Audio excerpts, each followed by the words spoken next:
So welcome to the next episode of Head First with Dr. Hill. Today's guest is Jörgen Christiansson, who's a certified Ashtanga Yoga teacher. Been teaching Ashtanga for 30 years, more than 30 years, and he's my personal teacher, and we share a wall. Our businesses are congruent, so he was a pretty easy guest to get on. I sort of am blessed to have him next door. So Jörgen, welcome to the show today. Nice to have you. Thank you. Thank you very much. So, could you introduce yourself to our listeners? Tell us a little bit about who you are, what your background is, where you grew up, that kind of thing. Okay. Well, I grew up in Malmö, Sweden. Okay. And came here in 87. All right. I was an early, 20 years old, I think I was. Okay. And came here to study music.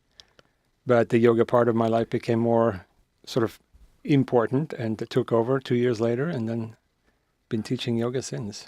So you came to the U.S. from Sweden? Yes. And I think I know that you went to India at some point too. Is that right? I did. I went to India as early as I could, pretty much, because growing up, I always had an interest in Indian culture. Mm-hmm. And so went there, I think when I was 17. Okay. Yeah. Great. So what kind of music were you into when you came to the U.S.? What was that journey for you? It was everything. Back in, listened to jazz, all kinds of experimental music. Uh-huh. I liked what would be called now world music, I guess, which was a combination of all kinds of rhythms from different countries, combined with different scales and types of music. Interesting. Yeah. Great. So when did you first get exposed to yoga or meditation?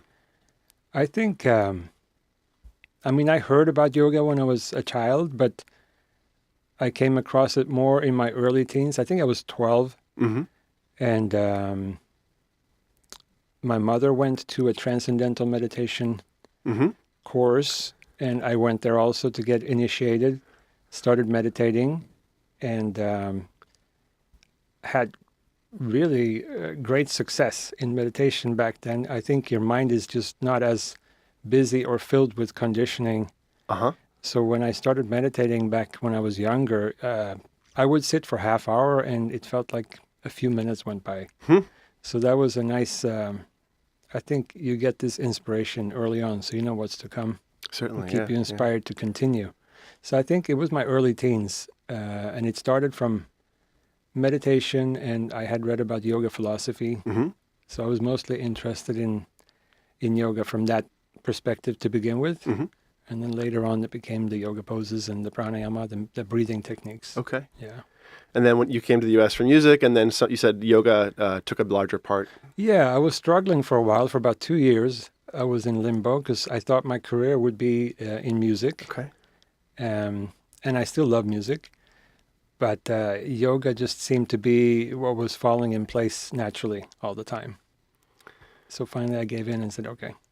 You followed the signs? Yes. Okay. Because with music, sometimes people stay up late, they rehearse, and it's hard to get up in the morning. And so it was a bit of a conflict. I've discovered that conflict. Of course, Ashtanga has a very early morning practice typically, and some days I roll in a little too late for morning practice, as you notice. So tell me about your training as a yoga teacher. So of course you got into it personally, but when did you decide, okay, this is something I want to pursue as a teacher?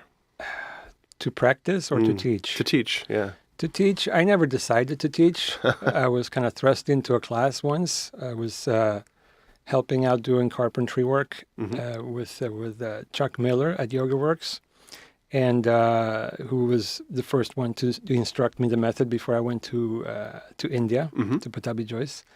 And there was a missing teacher, and I was thrown in there. And after that, it just seemed to be more and more of those opportunities. So I never really decided I was going to teach. It just kind of happened. Okay. So first you discovered you were teaching all of a sudden? Exactly. Okay. Yeah. Now, can you tell listeners what yoga is? Can you unpack that? It's a pretty loaded term. People in the West may not have the same perspective on it as folks from India. Right. Culturally, it's a very big area, but for you, what is yoga? What can you tell us? Yeah. First, you have to define yoga, which part of yoga you're talking about. Okay. Yoga is a state, ultimately, where there's union between the universal and the individual self. Sounds great. But mostly people speak of yoga as the practice of poses and breathing, which is classified into what's called Hatha Yoga. Hatha Yoga is the 4 lower limbs of Ashtanga Yoga. Limbs. The yamas, niyamas, asana, and pranayama. Okay. So those 4 generally go under the umbrella Hatha Yoga. And it's not a term for any specific style, which is a misconception. Hatha Yoga is pretty much all the styles of poses that are practiced today. So all of the body-oriented practice. Yeah, the seemingly body-oriented. It starts with that. We start with the body because it's the easiest thing to control. Holding a pose, like in Ashtanga Yoga, we hold the pose for about 5 breaths, generally. Look at one place and breathe. And that could be enough of a challenge to begin with, because the mind wavers and goes here and there. Sure. But just continuing to do that practice regularly trains the mind to focus. And so that's what we do in Ashtanga Yoga. Okay, so Ashtanga is of the Hatha Yoga, or at least it contains the Hatha It contains the Hatha limbs. Yoga. Yeah, Ashtanga Yoga. Ashto means 8, and it refers to the 8 limbs, which is Patanjali Yoga. Okay, what is Patanjali? Patanjali is considered the father of yoga. I should know this, but he lived about just a little over 2,000 years ago. Okay. And he wrote the Yoga Sutras. And so that is the science. He describes in 180 verses the science of yoga and how to attain these stages. So besides the 4 lower limbs, what else is there? After that, you have pratyahara, which is you withdraw the senses, and dharana, which is concentration, dhyana, which is the meditation, which leads to samadhi, which is the state of bliss. Okay.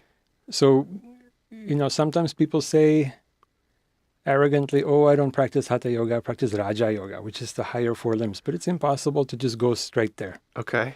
If you're sitting with a slouched body and you have all kinds of fluctuations in the mind, it's impossible to sit there and just meditate. So do the lower limbs support the upper limbs? They all need to be there. Okay. They all need to be there. But we start with those first 4 generally, and that supports a further practice. So you mentioned withdrawing the senses. Can you say more about that? What does that mean? It sounds like meditation a little to me. It is a little bit of meditation. The senses are what pulls us out into the world. And the senses are what pulls us out to indulge in sense gratification, which causes pain, ultimately. So it sounds boring to be a yogi because you're trying to abstain from that which most people seek. But ultimately, when you have the understanding that the more you indulge, the more pain you will have in your life, gradually that becomes boring instead. And so you seek a yogic life, which is more to simplify and structure your life so that it supports that direction. So withdrawing of the senses is a practice where you gradually begin to turn inward and preparation for meditation. The next step is concentration. And if you're too focused outwardly, you get pulled out, you get distracted. There will always be sounds, smells, all kinds of stuff going on when you sit to meditate. Anyone who meditates knows this. The point is not to focus on them, but gradually just keep returning inward and focus on some sort of focus. So I do a lot of Buddhist meditation, and I sort of view concentration and almost in contrast to awareness, sort of single point versus present time awareness. Is the concentration in Ashtanga, is it anchored to a specific point or a narrow focus, or is it just concentrating all aspects of your mind? How is it achieved? What is the... Are we now talking about the Ashtanga practice as in when we're doing the poses? Or just the act of concentration as that builds from the practice? Which type of concentration or what your focus is not so relevant. Okay. They're all different paths leading to the same goal. But in the yoga practice, when you're doing the poses, we start by holding a pose. And usually there's a looking place, as Guruji would say, my teacher, he said looking place, which is drishti in Sanskrit. You look at one place, one specific place, depending on the pose. And when you look at one place and breathe, that trains the mind to be still and focus, mind control. And so this is how we start gradually. The mind is like the wind. It's easy to control or harness. So you have to start in this way. First with the physical, then later with breathing techniques, and then withdrawing, and then concentration, in that order. Okay. Yeah. Sounds like a good building. It is a good building. So I've been doing yoga with you for a couple of years now, off and on, with a certain degree of commitment, some months better than others. Yes. And I noticed pretty early on that when I started to practice in Omkar 108, your studio, I didn't really have any yoga experience before. I'd done, 4 one-day, 1-hour classes 20, 30 years ago when I was young. And when I started to do practice, I would leave practice after an hour and a half, feeling like I had both worked out at the gym and I had meditated significantly. Like I had the stillness of meditation. And the more I practice, almost the more involuntary sort of meditation practice I seem to get in. And no, I would say, correct me if I'm wrong, it sounds like I've been focusing on the lower limbs in your studio up until now. I've been practicing the asanas. And yet, the meditative, concentrated, those things seem to be emerging in spite of me not focusing on them or trying to do them. Right. Is that a function of just doing the lower limbs? Yes, it happens when it's ready. It comes automatically. There's nothing you really need to focus on. When people come into the practice and they start focusing on those higher aspects right away, they come in, they ask about the class, they've never practiced yoga. They ask 2 things. They ask, when can I start teaching? I almost showed them the door. You can leave now. First you practice. Or they ask, when they're going to attain these higher states. And so these are all aspirations and desires that are within you.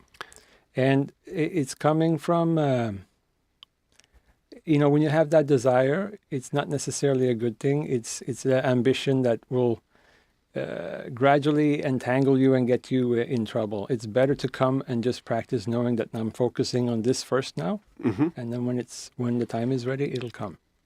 That's wonderful. So you don't really have to think too much or focus on these higher limbs right away.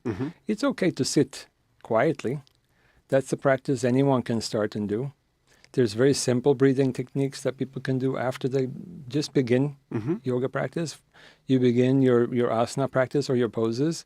Surely you can sit afterwards and just do simple alternate nostril breathing techniques and then sit quietly. That's fine. It's beneficial for everyone. It's beneficial, but it's important to really focus on the beginning part of the poses and the breathing.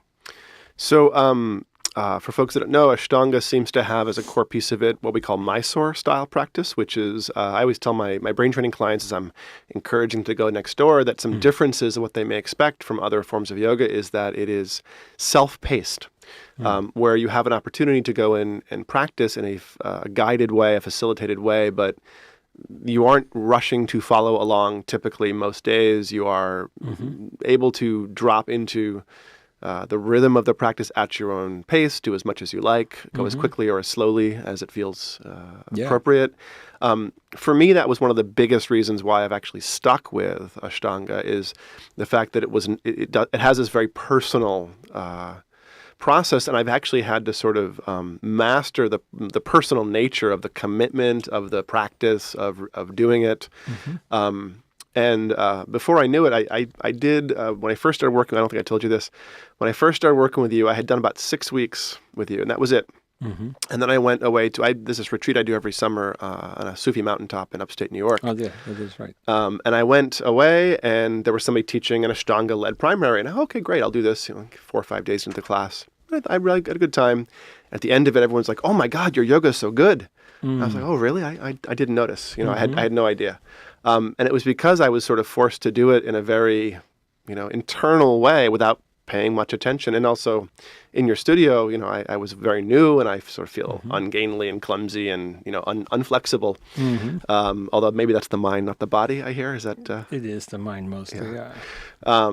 But it's almost that I learned yoga in a way that I wasn't even aware I was learning because I was focusing on my practice versus thinking about what it was I should be doing. So is that something you find in general from students, that the Mysore practice teaches them without them even knowing? Yeah, the Mysore style is a beautiful practice. And first, let me describe what the name is. Sometimes people who come and they see this Mysore, does that mean I'm going to get really sore? And it does. It does. Yes, when you do Ashtanga, you do get sore, but that's not what the name is from. Mysore is a city in South India where my teacher lived. In South India, Mysore, and he had his small room fitting 10, later 12 people squeezed into that small room. And we were practicing this self-paced practice. And it's really beautiful because people can start from any place, no matter what their age or physical limitations. You do what you can. When you're in a class where everyone's doing at the same time, sometimes you're led to compromise or overdo. Sure. And this is a very nice organic way to practice, because when people first come, they ask, how often should I come? How much should I do? And it's basically incorporated a new lifestyle. You sign up for a month and you try to come 6 days a week. If you can't make 6 days, you do what you can. People have schedules, I understand, but you try to keep the practice very regular. And in the beginning, your practice may be, only 20, 30 minutes. Yep. But it's better to do every day 20, 30 minutes than to do an hour and a half once or twice a week. It has a completely different effect. You're not overdoing, and you're cultivating and learning to practice on your own. Yeah. It's the mind doing. Instead of just listening to someone telling you what to do, you are memorizing and you're following your own rhythm and breath, which is good to do for the most part.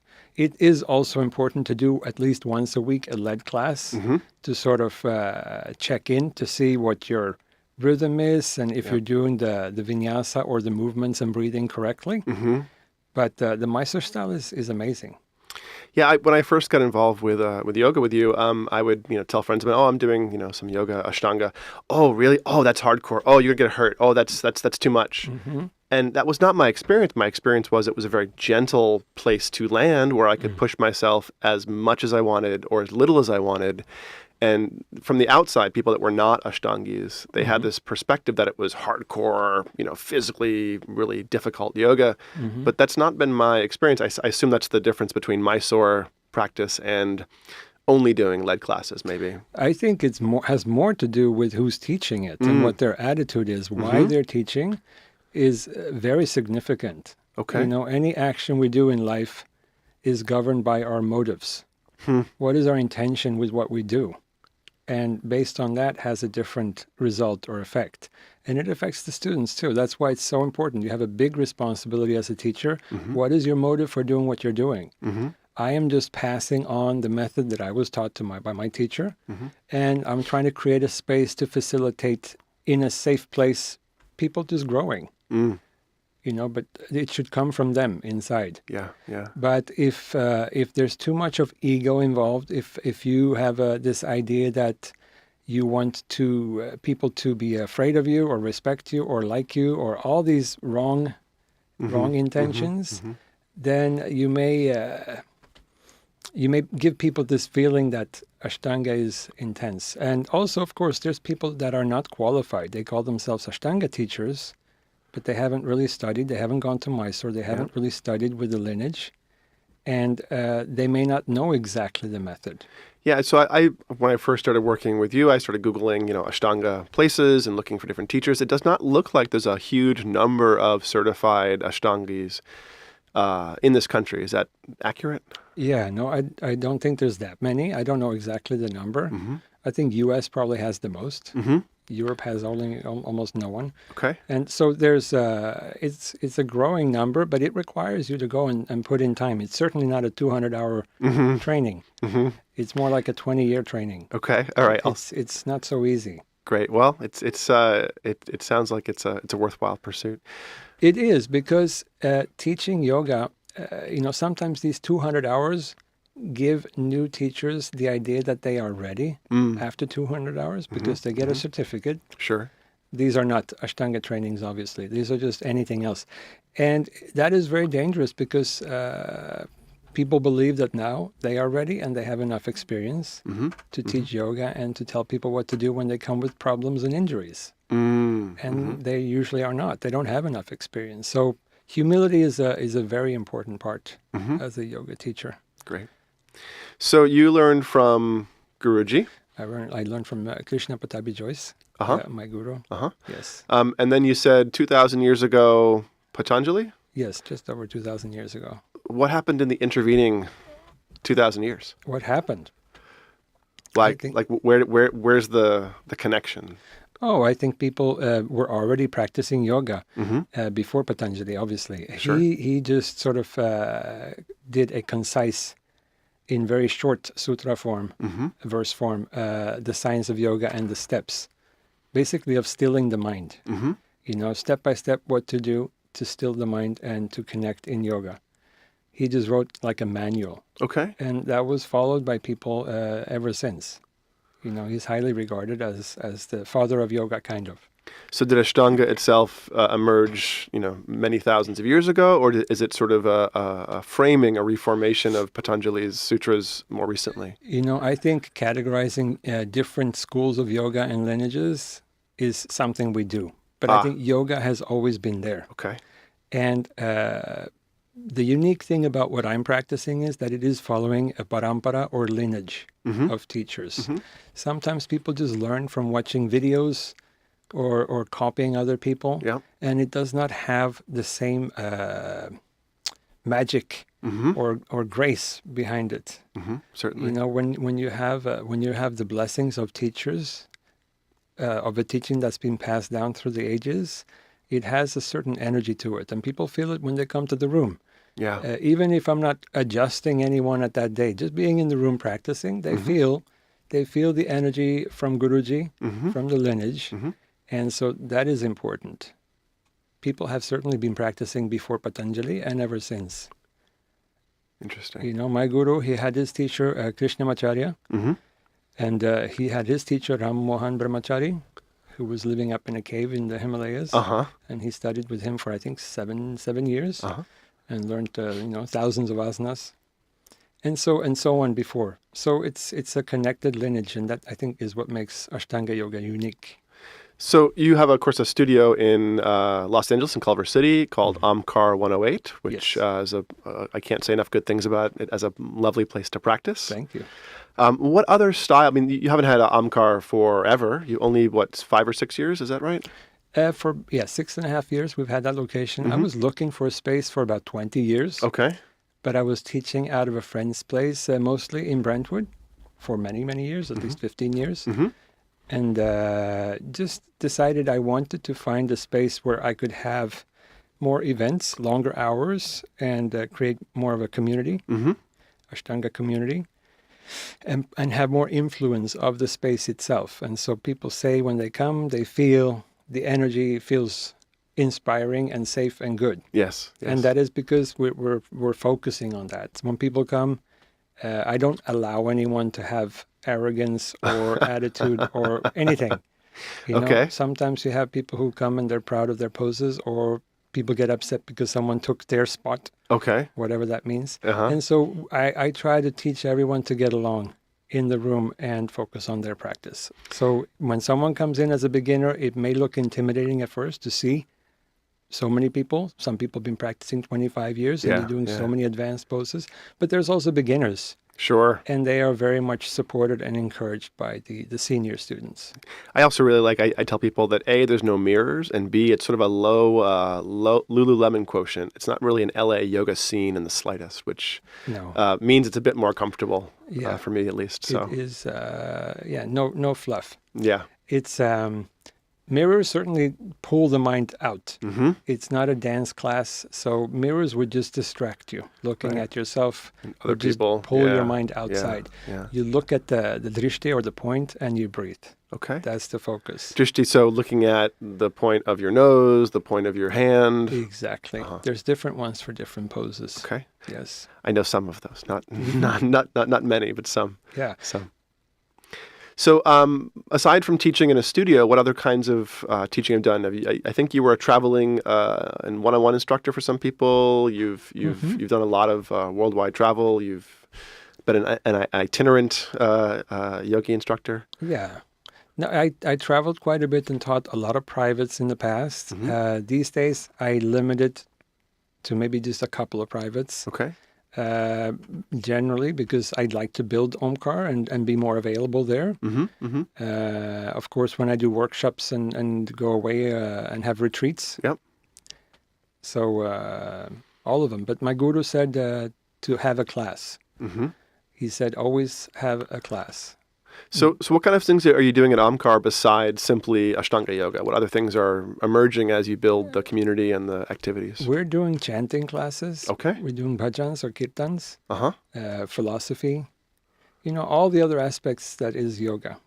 We have informal talks where we talk, sometimes just after class, but we will schedule separately also, where we talk about different aspects and what's, we talk about Yoga Sutras, but then also we talk about just simple things. Like I asked this morning why people practice yoga. And I didn't want a high esoteric answer. I just wanted, why do you practice? Why did you start? And then people say, oh, they want to be more still. Okay. And someone said, I just feel better. Yep. My body feels better. Yep. And these are very honest, correct answers. Okay. This is why people start. And after a few years, you get to other aspects, and you may do it for different reasons. Interesting. Yeah, I started doing it certainly to just be physically more, intact, more flexible, and of course, as I mentioned, as I started to do it, I discovered that it served the purpose of both exercise and meditation for me very, very well. Yeah. I seem to get the same type of meditative stillness that I would get from doing like a half-day, 4-hour sit in an hour of Ashtanga. Yeah. And also get the same kind of workout I would get, lifting iron for a couple of hours in the same hour. Yeah. And so it's very efficient use of time. It is. But also not quite as worn out as I might be from pumping iron, and not quite as much of a commitment as it might be for doing a half-day sit or something. Right. It energizes you, even though you're doing a physical exercise on some level. You're moving the body, you're breathing. Yep. It's exhausting, certainly. At the same time, you're getting all the other benefits of, you need to release past body memories that are stored in muscles. This is what's making you tight. Breathing through it. The biggest lesson in the beginning is for people to learn that it's okay to feel pain. and they learn that. And to breathe through it. Because you put up with the pain and you breathe for the moment, and then afterwards you feel so much better and more relaxed. And so that is, Ashtanga is not necessarily a only feel-good type of yoga. Right. You feel good after. Yeah. It's like an investment. Yeah. You work through some karma, you put up with some of the pain now, and then afterwards you feel better. That's wonderful. I certainly can vouch for that. Yeah. So this is 2017. What kinds of things might you be planning for the year? Any workshops, any retreats, anything that's interesting that you want to share with our listeners? Well, my highlight is my yearly Swedish midsummer yoga retreat. That is my favorite place to go, and actually was the favorite for a lot of people who went there last year. They're all coming back, plus some new ones. Yeah, I think I'll have to be one of those new ones this year. Wonderful. Tell us more about that. It's obviously in Sweden. It's out in the countryside. It's this converted old farmhouse. And they have a little Swedish winery, believe it or not. It's kind of Italian style, and the rooms have been converted. It's really a lovely place to stay. They have amazing, healthy vegan food. The chef that comes there, she's amazing. And we have yoga upstairs in a kind of loft space. And it's just overall really beautiful. Very amazing place. You look out around, it's all fields and flowers. Oh, it's great. I can't wait to see it. It's amazing. And this, of course, is happening at Swedish Midsummer. It will be starting June 18th through the 24th. Before that, I think I'm doing a 3 or 4 day workshop in Malmo, which is the city close by. Great. Wonderful. So now, what is midsummer? We don't have that holiday here in the U.S. or culturally. Can you tell us a little bit about the Swedish background of that? Yeah, it's the longest day of the year. Mm-hmm. And so people celebrate the light because it is very light. Even that far south in Sweden? It is. Mm-hmm. It is. People who first come to Sweden in the summer, they get a little freaked out because they don't realize it's going to get light so early. Uh-huh. And they cannot also fall asleep in the evening because even 10 p.m. or 11 p.m. it's still light, so they have to pull the blinds down. Yep, yep. But so yeah, we celebrate that long day of midsummer. It's an old tradition. How much light are you getting at that point? I don't know, but it feels like the sun is only down for a few hours, and then the light starts coming back again. I imagine that might affect people's energy oddly, especially if you're not from Sweden and you aren't used to needing to turn your mind off. I think it affects people oddly, even if you're living in Sweden, Okay. because people seem to come alive in the summer, almost like hysterically so. It's like everyone stays out and everyone eats and drinks and parties. And then in the winter, people hibernate. How can you get up for an early morning Mysore practice if you're up, partying all night, though? Oh, yeah. I'm not talking about partying. But, certainly when we have, incidentally this year, we have a moon day after Midsummer Eve. So that's very convenient. We might get to sleep in a little bit. Okay. And then we have, instead of practice, we'll do some bhajans or kirtan.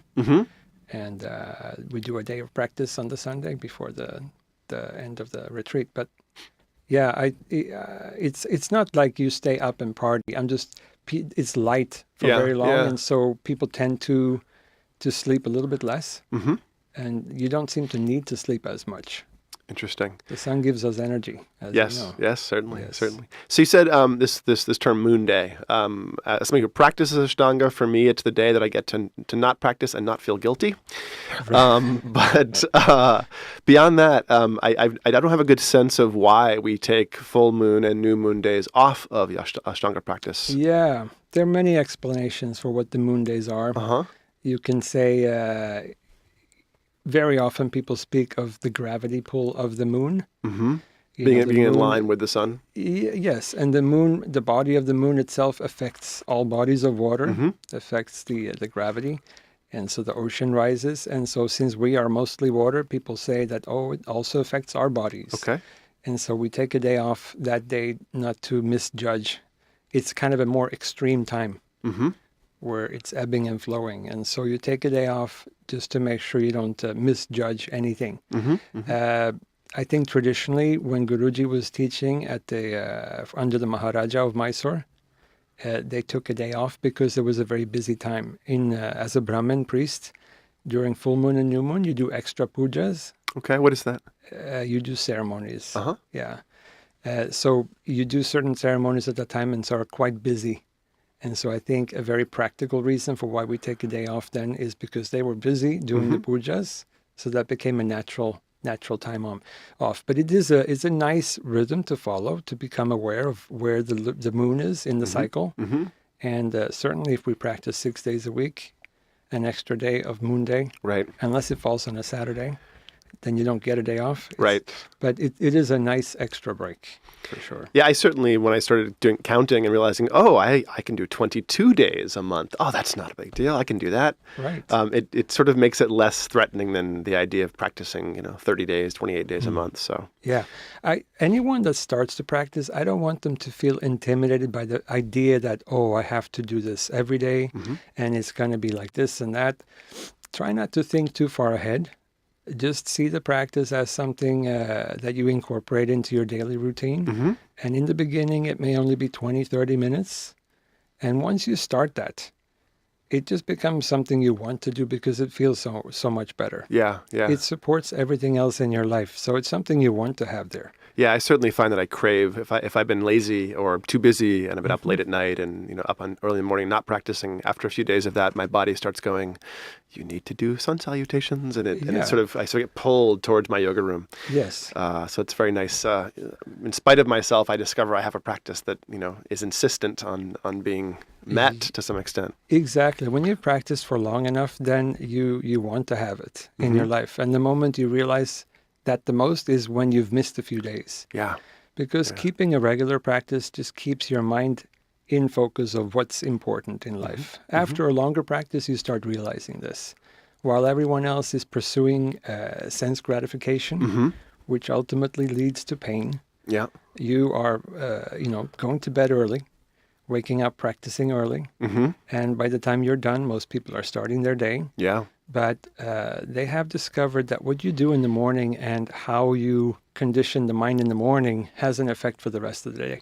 So starting your morning with a Mysore practice or Ashtanga practice really supports everything else in your life. That's wonderful. I fully agree from a personal perspective. I find it's changed a lot. And I work with brains, and I work people's personal challenges and struggles and performance goals. And if I'm sort of a post Ashtanga practice in the morning at 8 a.m. or 8:15, my space, my bandwidth, my ability to quietly listen, to take in what people are saying, to not think about, oh, I really need coffee or something, is really established. It seems to get all the busyness of my mind sorted so that I can be more present for clients, which is nice. Yeah. This practice teaches you not to give in to every little whim. It's called tapasya or austerity, which is one of the aspects of yoga. Not giving in to every sort of impulse that the senses send us is yoga. Okay. And it teaches you to stay in control over yourself. And it's something that makes you feel better in the long run. Yeah. So we have a morning Mysore class and lead classes in the morning available at Amkar 108. Yes. What other evening or other classes are you we have adding in? a whole program of classes starting, actually. So we have, sometimes people are very intimidated to just start a Mysore practice. Okay. And I'm saying again, they should not be intimidated because it's nothing scary. But if they cannot make it in the morning, we do have what I call short primary, which is the beginning or most of the primary series. It's the same sequence as you do in the Mysore class, but it's a guided and counted class. So we have that also during the weeknights. And then we also have some other classes at 7:35 that are just kind of like Hatha Yoga or Vinyasa classes. Now, Vinyasa means flow, essentially. Is that right? Yes. Vinyasa is the movement with breath sequence. And so there's a style of yoga that has been called Vinyasa Yoga. Yeah. A lot of times it's very much based on the Ashtanga system, but maybe not sticking so rigidly to the sequence. But like at 6:30 every weeknight, we have a short form of the Ashtanga practice. And this is the short primary series? Short primary. Now, primary meaning first, of course. Series. I'm vaguely aware there are things beyond the primary series. Is that accurate? Yes, there's several series. I'm not concerned about getting to them myself. I'm not attached to that in the slightest. Good. I'm only about halfway, I think, through the mastering the primary series myself personally. Yeah. It seems to me, when I come in the morning and there's people who've been doing it for many, many years, that this takes years. It is not a, hey, I'm going to learn Ashtanga this month. It seems like it has a much longer practice, a much longer process. Guruji says this is not just something you do 1 month, 1 year, or even 10 years. It's a lifelong practice. Okay. You're basically conditioning and preparing yourself. It's a lifelong practice. People come in and say, oh, how long can I learn primary series in 1 month? They come on with this ambition, and you don't understand. When you come in with that motive, it's from the wrong reason. You start from where you are, and it doesn't really matter in which series you are. What matters is that you are progressing and overcoming obstacles and difficulties and allowing the body to open. You're releasing with your breath. That is what's important, is the breathing practice. And the different series and poses are almost there just as an excuse to breathe further. So breathing, gaze, the poses. What else is important that I may have missed in my own Ashtanga practice? Mula Bandha. The locks, the root lock. Yes, it's a slight, not even sure if we should mention it now, but it's a slight awareness and contraction of the perineum, which gives mind control, as Guruji says. So trying to keep or maintain that also as you're breathing and moving is also very helpful. Maintaining that during practice or all the time? During practice for sure. That's the best time to sort of remember to do it. Yep. but Guruji would say almost at all times. Okay. It's very difficult. Yeah. I find that keeping things locked down there helps a great deal with my lower back. I have some discs that aren't intact anymore. Yes. And oddly enough, I blew out 2 discs 25 years ago or something, and I have a chronic lower back issue. Most of the physical things I've done, sports, exercises, weightlifting, whatever it is, when I tweak my back, I have to go, be careful, don't do anything for a while, let it settle for a week or 2, and then slowly move back into it. And for the first year I did Ashtanga, that was my my habit, was to go, I tweaked something, maybe don't come in for a few days. And then I started to push past that, even if it was hurting, and I, oddly enough, find that typical, morning practice reduces pain in my back. And every other exercise I've done, it increases it or makes it worse or exacerbates it pretty profoundly. But sun salutations are not the most gentle thing necessarily, but they do seem to open up my lower back in a way that I have been very surprised by. Yeah. If you learn to move in the right way with the breath, it's very, very, very helpful. Even if you have issues with lower back and so forth, many people have, it's very common. Okay. But if you learn to move correctly with the breath, it actually helps a great deal. What happens usually when people start feeling pain is that they hold the breath, which is the complete opposite of what you should be doing when you're holding your breath. You're sending a signal to the body that there's some sort of distress, and you tense up further, and you cannot release and open up what needs to give. So you should lock the lower muscles, but also keep the breath flowing. It's not even really a lock. Okay. It's almost just a slight awareness. So it's not a tight contraction. That's just going to cause constipation for people. Gotcha. It's a very slight awareness of lifting. It's just an almost energetic lift. But, in the beginning, I tell people not to worry too much about Mula Bandha. The main thing is, as Guruji would say, free breathing, meaning just breathe. Even if you cannot remember exactly how long to breathe and how perfectly and the quality of the breath, the main thing is to not hold the breath. Okay. Keep moving, keep breathing. Because even when the body is tight in one area, other places open up if you continue practice. And if it's different types of pain, if there's a sharp pain, definitely be aware and observant and ask the teacher what they think is the good idea to do. But if it's something that's painful while you're doing it, but it sort of goes away when you come out of the pose, it's generally an okay pain. Okay. And it helps the body open up in other ways. Because yes, if you're bending forward, you feel your back slightly, but it also helps stretching your hamstrings. If you do it correctly, stretching the hamstrings will alleviate the pain that you have in the lower back. So they're all supporting each other. So what people find is that if they feel pain and they back off, they generally have pain for longer than if they continue practicing with awareness. Interesting. Yeah. I've also heard you say in class, breathe with sound. Breathe with sound. Breathe with sound. Yes. What is the, The kind of Darth Vader. Yes, exactly. Kind of that breathing. People used to mistake it for what's called Ujjayi breath, which is a classic pranayama or breathing technique. This is not that? It is not that, because Ujjayi breathing is when you're sitting and doing this practice by itself in a different way. Okay. So Guruji would say breathe with sound, which is this whispering kind of sound. A slight contraction. It's like whispering with the mouth closed. So people who have a hard time finding it, I usually say just whisper and then close your mouth, continue to whisper, and then that sound comes. You try to have it on both inhale and exhale, and the main effect of it is that it lengthens the breath and it tells you the quality of the breath, or if you forget or stop breathing.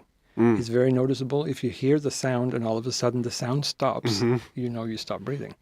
So that's a helpful thing to have and incorporate. That's wonderful. Yeah. So again, I told you that when I told my friends I was getting into Ashtanga, that's really intense. That's hardcore. What are you doing? But having practiced in your studio for a couple of years, I see people who are young and slender LA yogis, and I also see people who are maybe a bit older or heavier or have some physical difficulties or can't touch their toes. Oh yeah. Is it true that Ashtanga is really for anyone? I mean, can it be adapted? Anyone.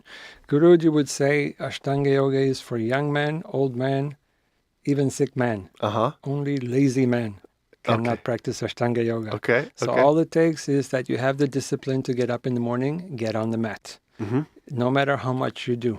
If you come in, sometimes I see people come in and they look down, something happened in their life, but they're there and they're practicing for half an hour and they feel better. Yep. That's a wonderful success. I mean, just showing up and practicing, that's all that we need. And people who are scared of the practice have usually heard it from someone. Yeah. It could be someone who does not have the experience of Ashtanga, or they learned it from the wrong person. A lot of times I've heard it from other people who teach other styles of yoga. Yeah. Ooh, be scared of Ashtanga. And it's a misconception. Okay. They either don't have any experience of Ashtanga Yoga themselves, Yep. or they learned it the incorrect way. Yeah. Okay. Yeah.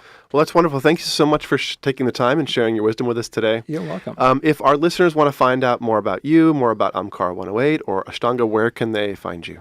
They can look it up on the website at omkar108.com, OMKAR108.com. What does Omkar mean? Omkar is the name of Om, if you know Om. Uh-huh.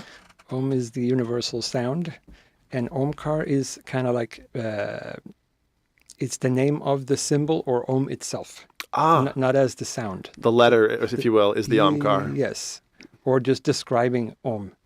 The full word is actually Omkar, but as the sound and mantra, we say Om. Thank you so much. I never knew that. And if someone wants to learn more about Ashtanga Yoga, of course, you can read about it, you can Google it, but nothing's going to replace going in and learning it directly from a teacher. So practice is the way to learn. Guruji says 99% practice, 1% theory. Okay. So don't learn Ashtanga Yoga from looking at YouTube videos. Come into class. That's great. Good advice. Thank you so much. Thank you. All right, folks, this has been another episode of Head First with Dr. Hill. My guest today, Jörgen Christiansson, 30-year teacher of Ashtanga Yoga, certified Ashtangi. And he's a really interesting guy. Look him up on the web, track him down, come to class. You can learn a lot, and your body will thank you as well as your mind. So take care of those brains, and we'll see you next week.